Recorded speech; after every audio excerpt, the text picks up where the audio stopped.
They were best friends, and now they are lovers. Hand in Daylight.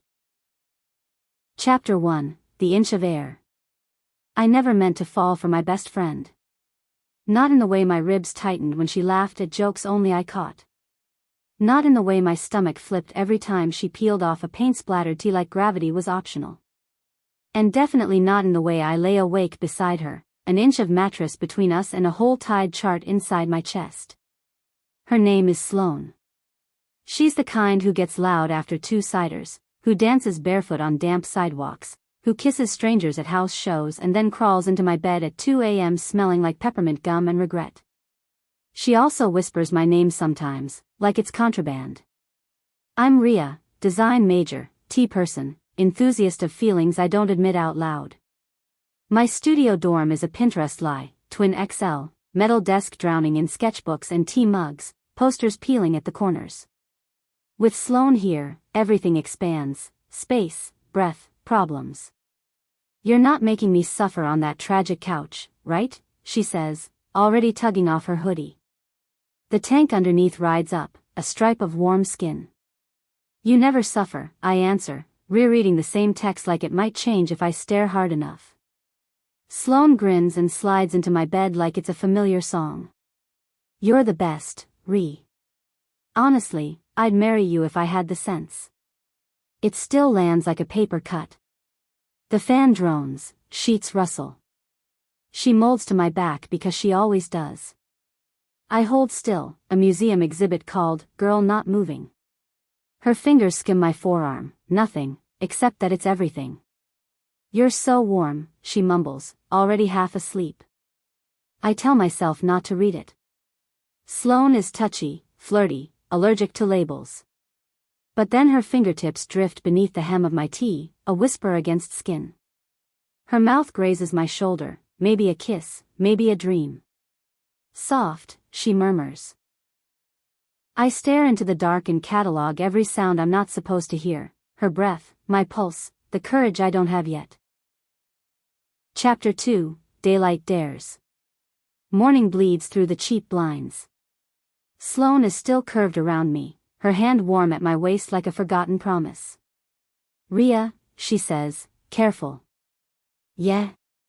A long pause. Do you ever think about it? About what? Us, she whispers. What if we tried? Just once. I roll to face her. Sleep makes her eyes soft, fear makes them honest. Don't say it unless you mean it. I don't know what I mean, she admits. Only that I can't stop thinking about you. Her mouth brushes mine, brief, seismic. Heat sluices through the scaffolding I've spent years building. She pulls back, like she's startled by herself. I'm not. I haven't, you know. I noticed, I say, too gently to be a joke. I thought if I kissed you, I'd know. She swallows. I don't. But I don't regret it. Those 4 words open a door I've kept padlocked. You can't keep doing this, I say, sitting up because distance is the only leverage I have. Sleeping here, touching me like I'm yours, then pretending it's weather. I know. Her voice roughens. It's not nothing. It's terrifying and real and I don't know if it's worth risking. It is, I say, before good sense can tackle me. I've been in love with you since sophomore studio, when you spilled ultramarine all over your shoes and declared it avant-garde. Sloane blinks, stunned and soft. You have? It's been hell. And I can't be your safe place if you won't let yourself want me. She slides closer until our foreheads touch. I want to try, she whispers. I don't know who I'll be when I do. But I want to. Don't give up on me yet. Okay, I breathe. When she kisses me again, it's not a question. It's an answer trying on its own name. Chapter 3, The Gallery and the Silence.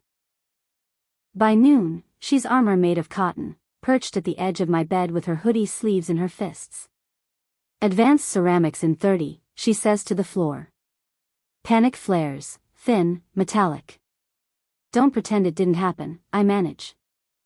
She turns, honesty naked on her face. It didn't mean nothing. I just woke up and panicked. I'm still panicking. You're allowed, I say. Just don't shut me out. A half smile arrives, small and brave.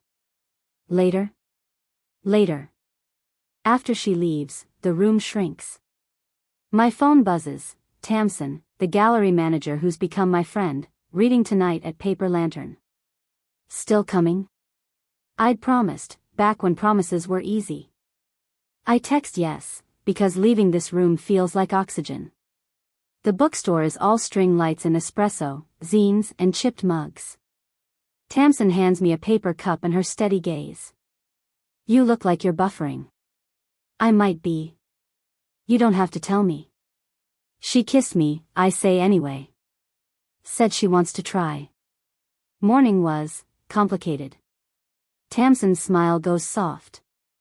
Let her try. Just don't make yourself small to fit her fear. I don't want to lose her. Then be her friend, and your own. She squeezes my fingers. You deserve a love that introduces itself in daylight. The second poet starts. My phone doesn't buzz. I clap anyway, like I'm not measuring the space where a message should be. Chapter 4, Real, for Real. At 9:17 p.m., can I come over? From Sloane. I type yes so fast I impress myself. She shows up raw, hoodie, clean face, the courage people mistake for recklessness. I freaked out, she says, pacing my rug into fringe. I don't want to hurt you. I don't want to be the reason you stop believing in love. I'm not asking for forever, I say. Just something true. Then true, she says, stopping. I want to try. Not just in the dark. Morning coffee line trying. Messy trying. Scary trying. And when it's good? I ask, because I need it in the contract. She laughs, wet-eyed. Especially when it's good. We meet in the middle. The kiss is decided, tender and head-spinning. We keep it PG-13 and wildly sincere, hands, laughter, that inhale you do when the thing you wanted finally says yes back. She sets her forehead to mine. I don't know what I'm doing, she whispers. You're doing fine. Promise this won't ruin us. It won't, I say carefully. If we keep telling the truth. She threads our fingers. The room exhales with us. Chapter 5, The Photo Nobody Asked For. Campus is a rumor factory with a Wi-Fi plan. At the coffee cart, we split a cinnamon roll and a sunbeam. Sloane's palm rests on my knee, casual like a heartbeat. Somewhere behind us, a sophomore captures a blurry story with the caption OMG, what did I just see? By lunch, 3 people look too long. By 2, a group chat I didn't consent to pings a screenshot and someone types, so Sloane's into girls now? Complete with rocket emojis. My phone is suddenly a hot stone. I text Sloane, we need to talk. No answer. I call. Voicemail. She knocks at sunset, pale and furious with herself. I saw it, she says. They're saying things. Like that we're together? She flinches. It was easier when it was just us. Easier for who? The words come out sharper than I intended. Truth has teeth. I'm not ready to be a headline, she says, hands in her hair. I'm not asking for a manifesto, I say softly. But I can't be invisible to protect your image of yourself. I'm not ashamed of you. Then show me. She looks like the edge of a roof at night. I'm not ready, she whispers. I'm ready to not lose you.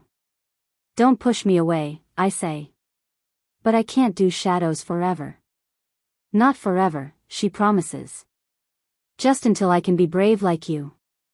I set a clock I can't see and say okay, because I still choose her, even when it scrapes. Chapter 6, Half-Light Rules. We build a life in the margins. Good morning texts, soup runs, kisses in private and practice distance in public. In the dining hall, her knee bumps mine. When somebody sits down, she becomes a previous draft of herself. Patience is the rent I pay on a love I want to live in. One night she shows up post-party, eyeliner smudged, laughter too bright. I missed you, she breathes, arms anchoring around my neck. I hold her, but I don't let us pretend. I don't want to be the person you hide behind a door you lock from the inside, I say gently. That's not fair. It's honest. She bites her lip. Do you think I'm broken? No, I say, and mean it all the way down. I think you're scared. You performed one version of yourself so long the truth feels like falling. You're not broken, Sloane. You're unfinished. Tears gloss her eyes. She steps closer. I let her, because love is complicated and boundaries are muscles you train. We go slow. We keep talking. But something in me is bruising, and I can feel the ache waking up. Chapter 7, The Hand She Dropped. Tuesday, library steps, golden hour. We leave laughing about color theory crimes. Our fingers find each other mid-story, automatic, my favorite habit. Then we see him, Mark, her ex, by the fountain with his crew. He clocks our hands, his expression shifts to that particular mix of surprise and gossip. Sloane drops me like heat. It's instant, sharp, stupidly literal. The space where our palms were becomes a wound. She doesn't speak until we're inside her dorm. He looked at me weird and I panicked, she blurts. I'm sorry. You dropped my hand like I should be hidden, I say. Not cruel, accurate. I didn't mean. But you did, I answer, feeling something set inside my chest. I can't be comfort in the dark and a ghost in daylight. Don't do this. What do you want me to do? I ask, exhausted. Stay. Be patient. Don't give up on me. And when do I get to stop hurting? My voice goes quiet and precise. When do I get loved out loud? Silence. Tears. Air. Figure out who you are without me for a while, I say gently, and the gentleness costs. Then tell me if I still fit. I kiss her hair like a benediction and leave before the sky can ask me to stay. Chapter 8, The week the room grew loud. Life continues like a wind-up toy, classes, critiques, the barista who keeps spelling my name Rhea. I don't open her messages, though preview lines needle me, I'm sorry. Please talk to me. I miss you. At night I lie in the square of light from the street lamp and count the ceiling holes, pretending that's a meditation. Across the quad, I catch her on the library steps, sleeves over her hands, wearing my old gray hoodie with the paint stain at the cuff. Our eyes snag. For a second we're gravity. I choose the opposite direction and keep walking because sometimes love is also not dying from hope. Friday evening, a soft knock, then another. I open the door. Sloane, unvarnished. Messy hair. Red eyes. My hoodie folded, an offering. Hey, she says, voice scraped thin. Hey. Can I come in? I move aside. She sets the hoodie on my bed like a petition. I'm sorry, she says. You said that. I know, she says, sitting. But I mean it with all the parts I've been hiding. I thought space would tell me who I am. It only told me what I couldn't unknow. Which is that I'm in love with you, she says, eyes on mine and not moving. And I have been. I just called it other things because I was scared. Don't say it unless. I mean it, she interrupts, steady as a bridge.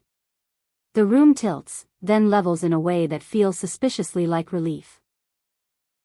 Chapter 9, Out Loud, on Purpose. Show me, I say. It's not a dare, it's a boundary with a welcome mat. Sloane pulls out her phone, hands shaking like she's disarming a movie bomb. Scroll. Tap. Breathe. She turns the screen, a photo I didn't know she took. My head on her shoulder, her arm around me, both of us smiling like a spoiler. Caption, not just my best friend, my favorite place to be. She hits post, turns the phone face down, and looks up. No more hiding, she says. No more halfway. I cross the space and hold her cheeks in my palms. Say it again. I'm yours, she says, not whispering. We kiss like we finally agree on the story. It's tender, certain, all heart. The curtain drops to a soft fade. When the light returns, we're sprawled on top of the covers, sharing breath, sharing quiet. I told my mom, Sloane says suddenly. My heart does parkour. When? This morning. I said there's a girl who feels like home. She cried. Then she asked what tea you drink. Earl Grey with honey, I say, stunned and laughing. You made me brave. You were already brave, I answer. You just needed an audience. Chapter 10, Practice at Daylight. Something shifts in the air, not the facts but the posture. At the dumpling truck, Sloane threads our fingers and doesn't let go when two acquaintances do a double take. She kisses my cheek on the quad just because there's sun. People talk. We exist anyway. We throw a game night in our suite, Tamsin, two printmakers, a sculptor who swears by rules she never follows. It's loud and warm and smells like burned popcorn. Val, who once liked me and now likes being right, hugs me and whispers, proud of you both. Someone asks, half kidding, so is this vibes or official? Sloane doesn't blink. Arm across my waist, voice clear. This is my girlfriend. And I'm in love with her. The room does that collective exhale that sounds like applause. Later we pick tortilla chips out of the carpet and slow dance to a playlist called Soft Joy. She kisses my knuckles like they filed the paperwork. Do you think about the future? She asks, tracing lazy circles on my wrist. All the time. Where are we? In a shoebox apartment with too many plants and a cat that loves you more. Bad Wi-Fi, pancakes at midnight, you stealing blankets, me pretending to object. And the love part? The big kind. The boring, daily, beautiful kind. Me too, she says, and means it. Chapter 11, Road Test. Not every day is a montage. A guy in print lab says, didn't expect this, but cool, like he invented tolerance. A stranger on the internet treats us like a debate team prompt. Sloane breathes through it. When her shoulders stiffen, my hand is there. When my throat gets glassy, hers is. She invites me home for Sunday. 2 hours of playlists and nervous jokes. Her mom meets us at the door with tea and questions about my capstone. Her dad, quiet with camera hands, pretends he wasn't waiting at the window. We eat apple cake and talk about movies where nothing happens and somehow everything does. On the porch, Sloane laces our fingers and doesn't check who's watching. Someone snaps a photo that looks like a memory we'll use whenever we forget how to breathe. On the drive back, the sky violet blues itself. Sloane squeezes my hand over the console. I didn't know it could feel like this. Like what? Right, she says. Not easy. Just right. Chapter 12, The Mural Says It First. She shows up with 2 lavender lattes and a flyer. Community mural, she says. Paint a wall with me? As long as we don't get arrested. Saturday is sun and scaffolding. Sloane sketches wildflowers from a photo she took behind the ceramic studio.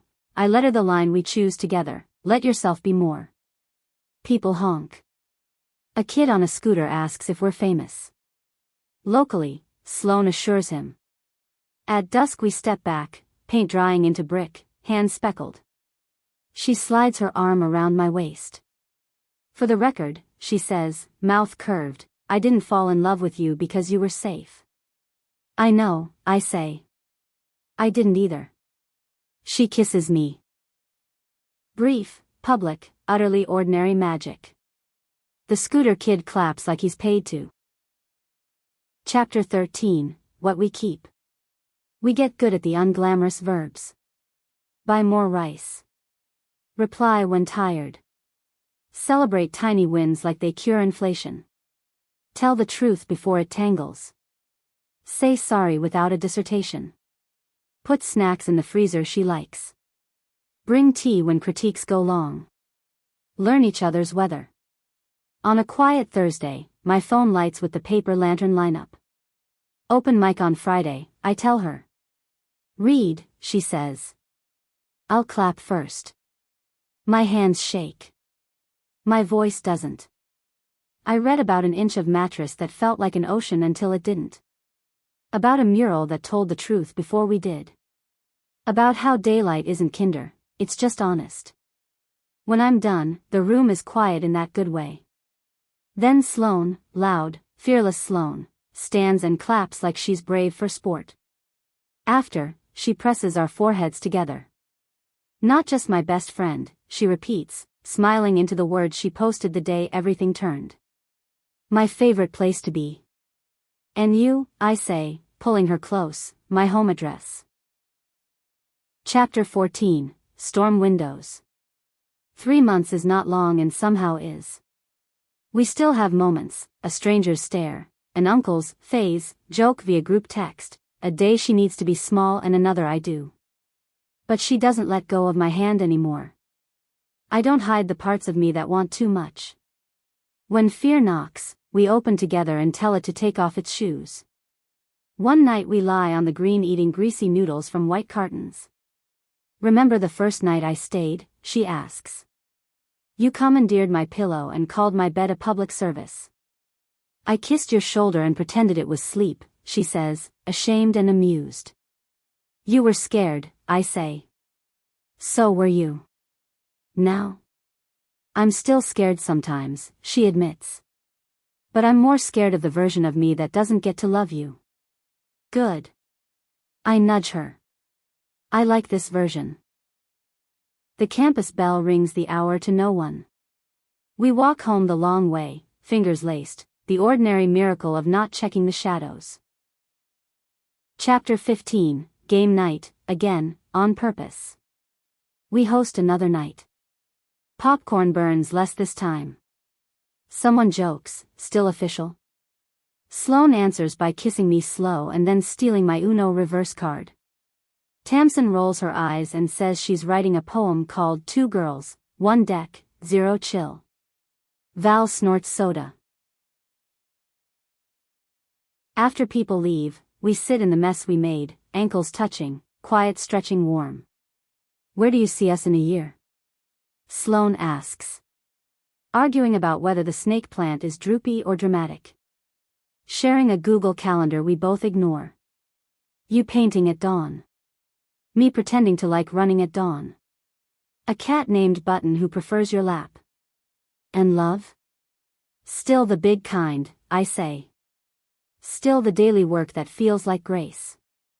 Sloane kisses my palm like a signature. I'll keep showing up in daylight, she says. Even when it rains. Especially when it rains. We turn off the lamps and leave the string lights on. Small stars for an ordinary universe we're choosing every day. Chapter 16, Parents, plural. My mom FaceTimes and squints at Sloane's shoulder on screen. Is that the artist? She asks. That's the love, I say, and Sloane nearly drops her mug. Mom grins. Bring her by Sunday. I'll make too much food. She does. Sloane helps slice fruit like it's performance art. My mother tells embarrassing childhood stories with the tenderness of a historian. When we leave, there's Tupperware and an invitation to come hungry next time. In the car, Sloane exhales. I keep waiting to feel like an imposter, she says. Instead I feel expected. Turns out you're exactly on time, I say. Chapter 17, The Radio Thing. Campus radio invites us to guest DJ for Pride Week because Sloane knows everyone. We pick songs that sound like breath, nervous beginnings, punch-drunk middles, everyday endings. Between tracks, we answer call-ins, favorite comfort food, ramen, the moment we knew, a mural, advice for freshman us, let yourself be more, Sloane says into the mic, voice steady. Even if it scares you. Especially then. After, we skate the empty quad on borrowed longboards and laugh until we almost eat pavement. We don't. We do fall into grass and kiss like the night is a soft-edged secret we get to keep. Chapter 18, Minor Earthquakes. Not all tremors are bad. A professor uses my poster in lecture. Sloane sells 2 bowls at the craft fair and buys me a ridiculous mug shaped like a sleepy cat. A kid from my typography class DMs to say our mural made them come out to their sister. We cry in the most dignified way available, which is not very. We still argue, about dishes, about time, about her habit of saying yes to 6 things at once. We fix it with apologies and noodles. Love is a maintenance plan, turns out. Chapter 19, Soft launches are for apps. Sloane scrolls through her photos and hands me her phone. Pick one for a proper post. They're all us, fairy selfies, mid-laugh blurs, hands, paint, sky.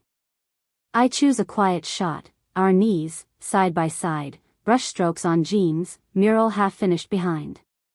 Caption, found my favorite collaborator. Comments bloom like lilacs. Even Mark writes, congrats. Glad you're happy. Growth is weird and good. We walk to the wall at sunset. Someone's added tiny paper stars along the bottom. Offerings, Sloane says, smiling. For what? For courage, I say. For the strange joy of being seen. Chapter 20, The Everyday Epic. We move through finals the way people cross rivers, carefully, with snacks. I present, Sloane glazes. We high-five in hallways, nap in 5-minute increments, kiss when alarms insist we're done. Afterwards we collapse on my carpet like survivors of a charming disaster. Promise me something boring, I say into her shoulder. She snorts. Like what? That you'll text me when you're overwhelmed instead of saying yes to 7 new projects and then hiding under a blanket of shame. Rude and fair, she says. Your turn, promise you'll ask for help before your brain turns into a to-do list condiment. Deal. We shake on it. We kiss on it. We order dumplings about it. Chapter 21, Futures, plural. The lease on a real apartment appears like a plot twist we earned. 2 rooms, a fire escape, a window that lies about a view. We carry boxes up 3 flights and name the plants after fonts. I hang our mural photo by the door. Sloane labels a drawer important snacks like a public service announcement. That first night, we sit on the floor with greasy pizza and too much light. It still scares me, she admits, looking at the keys on the counter. Not the love.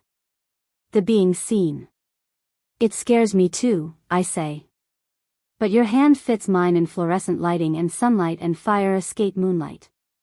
That's data. She grins. Chapter 22, Love, Out Loud. On the last warm evening before the weather remembers its job, we return to the wall. Our words are sun-bled but steady, let yourself be more. A freshman couple sits nearby, reading each other's zines in halting voices. Someone's taped a Polaroid of 2 girls holding hands beneath the E. Sloane tucks in against me, head on my shoulder, breath easy. We did it, she says. What? Chose the big kind, she answers. The daily kind. The kind that holds your hand when the internet is loud and the sink is full and the future is taller than you are. Feels like an ending, I say. It's a beginning wearing a different outfit.